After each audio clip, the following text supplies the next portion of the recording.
really overwhelmingly working class.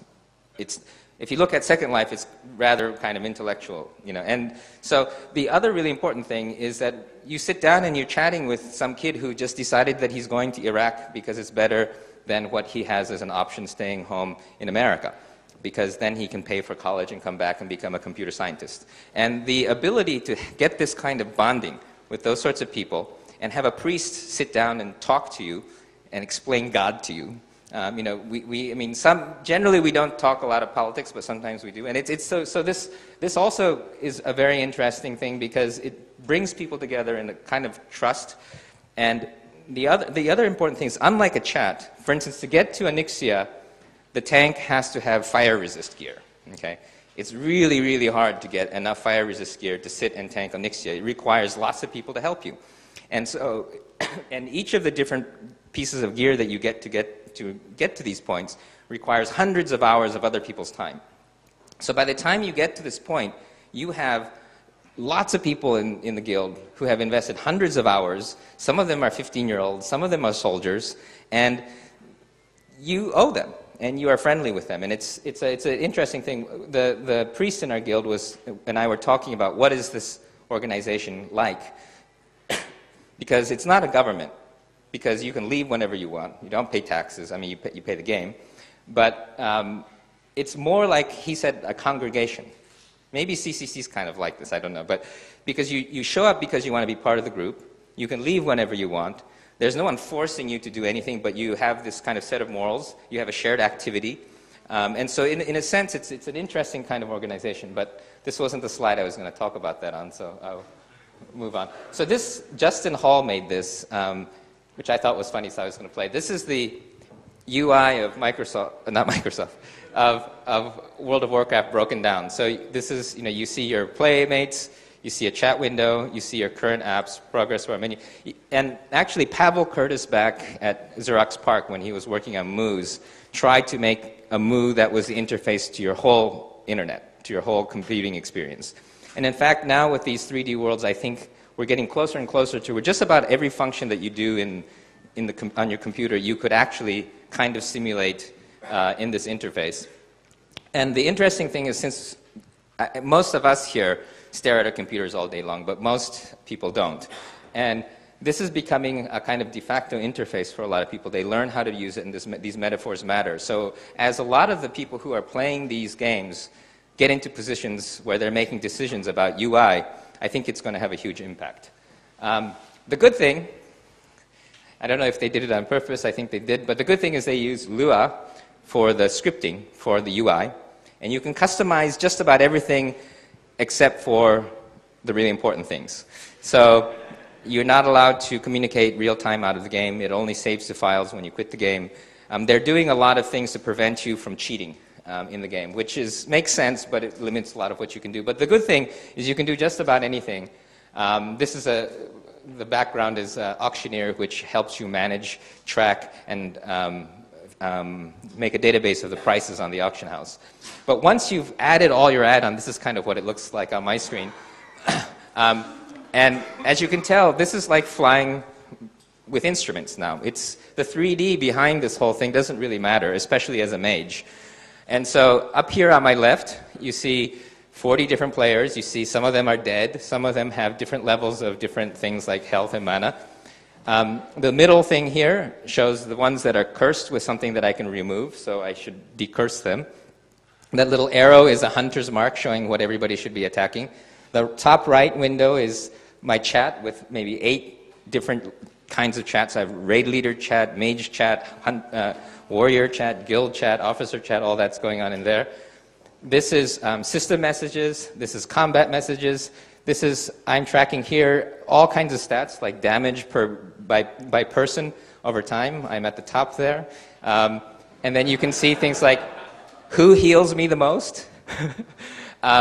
This is, you know, the damage. These are alerts coming from another add-on that knows the behavior of the boss, so it tells you when certain things are about to happen. This is the stats of the boss. These are little spells. These are the warriors, because they're important to see what they're holding. And so there's a fairly sophisticated interface, completely customized for myself. I don't think anyone has the same interface.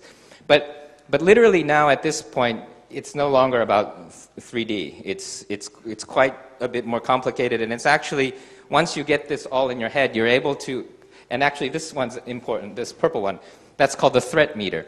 So the threat meter is when monsters are attacking somebody, they attack the most threatening thing.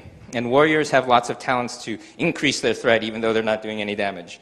And then mages have things to decrease their threat even though they're doing a lot of damage. And you have all kinds of tricks.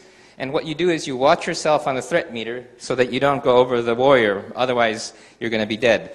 But what's interesting is, for instance, that add-on is very sophisticated. What it does is it takes all these combat messages from the game, parses them, figures out how much threat each one is generating based on all the different kinds of magic that's around, discounting and amplifying and all of that, and then it generates the threat for each of these players. And every time they make a patch and change the rules a little bit, change the formulas, they have to go back and redo everything. Every time the message that the boss says when he's casting something changes, they have to do the add-on again. It's crazy, and they're parsing text.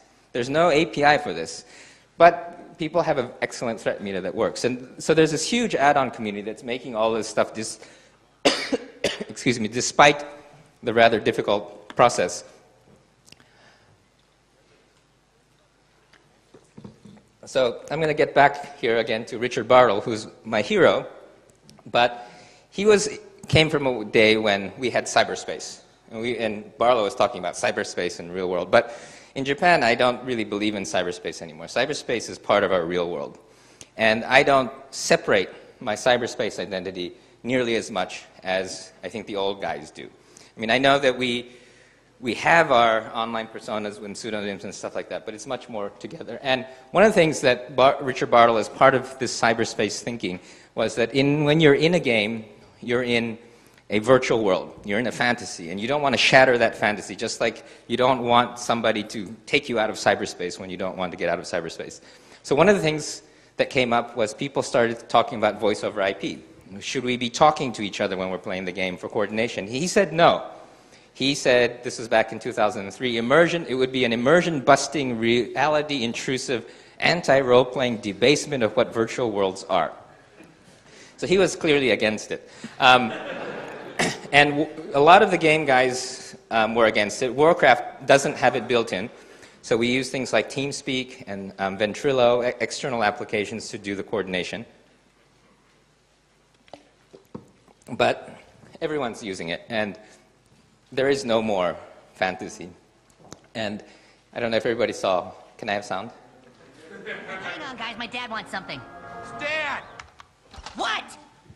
You've been on your computer all weekend. Shouldn't you go out and socialize with your friends? I am socializing, Artard. I'm logged on to an MMORPG with people from all over the world and getting XP with my party using TeamSpeak.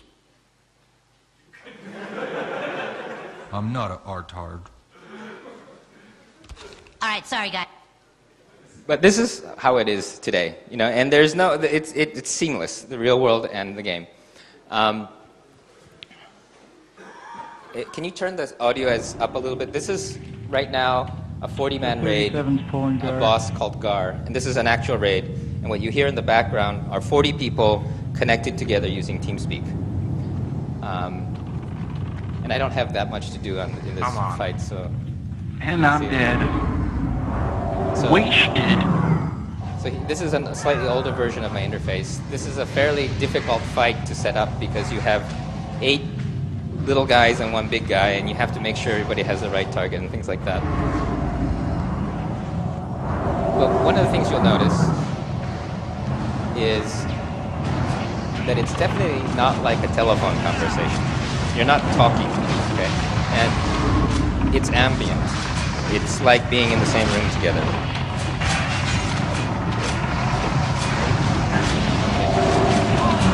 Parsley, switch me groups. Put me in Yager's group real quick. Dark's group. He get the devotion one.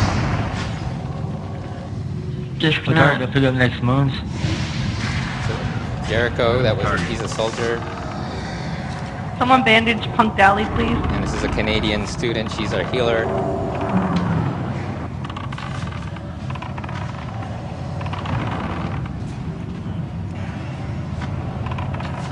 I think we got this. It's looking good. Oh, Lord.